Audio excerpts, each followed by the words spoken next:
बालों में श्रेष्ठ आदित्य ने संज्ञा के गर्भ से 2 प्रजापति और 1 कन्या, इन 3 संतानों को उत्पन्न किया। उनमें एक प्रजापति तो विवस्वान अतः सूर्य के पुत्र वैवस्वत मनु थे, और दूसरे प्रजापति श्राद्ध देव यम थे।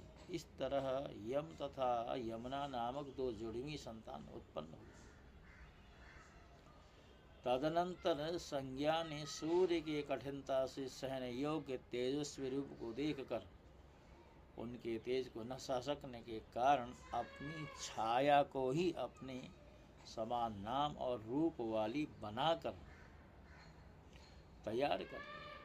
वह मायामयी संज्ञा की छाया से उत्पन्न हुई।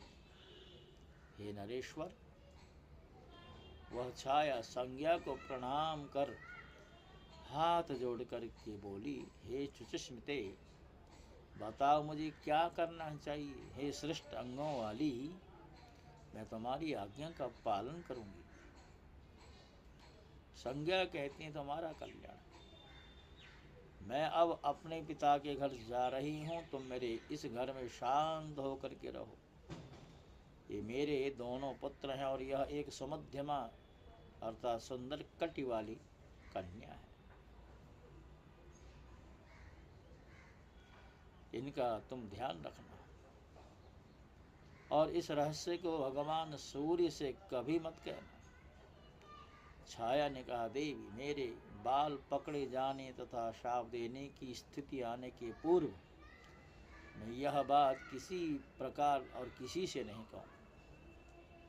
आप सुखपूर्वक अपने पिता के घर जा सकते हैं।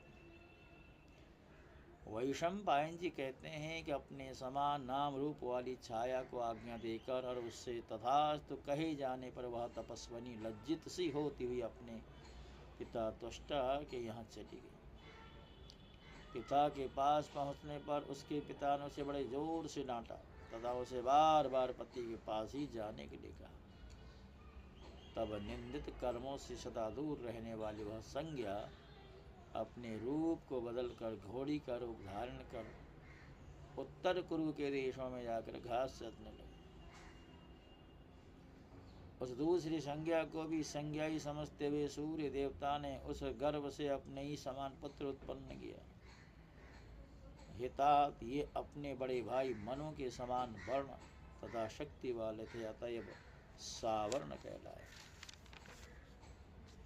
वही मनु जिनका नाम सावर्ण मनु। उस छाया से जो दूसरा पुत्र